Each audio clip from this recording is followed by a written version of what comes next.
Thank you very much for the invitation to address you at this conference. I welcome the opportunity. I would also like to express my appreciation for the work of the Association of Polish Cities. You've been active since 1917, doing important work which deserves acknowledgement.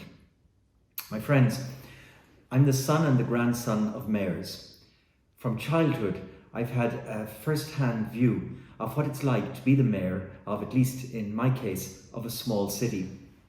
I've opened the front door or I've answered the phone on so many times it's impossible to count, with citizens looking for help to gain access to social housing, better healthcare, groups looking for places for their children to play, complaints about the lack of disability access. The list goes on and on and on. And you can distill all of those reasons people were coming to our front door, phoning my father, as being about the quest for respect for human dignity. Or to put it another way, I've learned through my own childhood experience that the work of mayors on behalf of cities is about honouring the dignity of their peoples in all their rich diversity. Today, we can talk about that pursuit of dignity, that work for dignity, as being work for and about human rights. We can say that because of the achievement since the Second World War of the development of a system of protection of rights captured in such fundamental documents as the Universal Declaration of Human Rights, the European Convention of Human Rights, and in the case of the EU, its Charter of Fundamental Rights. Already back in 1979, referring generally to what has been achieved for human rights since the Second World War, Pope John Paul II described it as being perhaps modernity's greatest achievement. Similar words were used just a few weeks ago by his successor, Pope Francis, also speaking about the centrality of human rights for our societies. Human rights triggers duties for our states. That's at the essence of the international agreements. And for much of the time since the establishment of the system, the focus of that duty has been on central government. But of course, the city is also part of the state. It shares in the duty. And so the question arises, what does that duty mean in terms of the day-to-day work of cities? This is an issue that has not been sufficiently explored until recent times. However, it is possible already now, building on experience across the world, not just in Europe, that we can identify a number of foundations or pillars for cities embracing formally a human rights approach to their work. Let me mention 5 basic principles. The first is that it's important for cities to explicitly embrace the treaties and the commitments. Take the European Convention on Human Rights, the EU Charter of Fundamental Rights, the UN Convention on the Rights of the Child. Take them and explicitly declare that they are binding for the work of the city. Secondly, it's critical, if you're to be true to the core message, the core commitments of these treaties, that a city adopts an equality agenda, that it seek out and tackle every inequality, every form of discrimination within the context of its mandate and its capacities.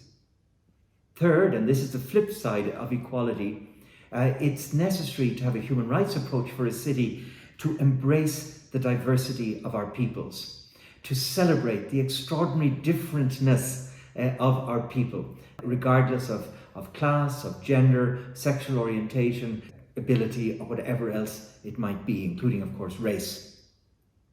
Fourth, a human rights approach, a treaty-based human rights approach, is an approach that's accountable, that is transparent, that allows the people who live in our cities, to whom we hold ourselves accountable, to be able to assess and determine whether we're delivering on our commitments. And fifth and finally, and it's very closely related to what I've just said, a human rights approach requires us to be highly participatory in our efforts, to involve the people who live in cities in the decisions, in the process, in the outcomes that impact their well-being. Now, honouring these 5 principles and everything else that comes with being serious about human rights is far from easy. What are the issues? Well, one is that you have to convince others to come along with you. It's not enough that a mayor be passionate about human rights, but the entire administration of the city has to get the point. And that's often very difficult to achieve, even though it's essential. A second challenge, which is a much less benign one, is the challenge of pushback against intolerance and hatred. A pushback against the repudiation of the diversity that I spoke of earlier. Third, and again closely related, it's not always popular to stand up for human rights. And so the leaders of cities who take on this function have to be willing to manage the inevitable unpopularity in certain groups, including voters.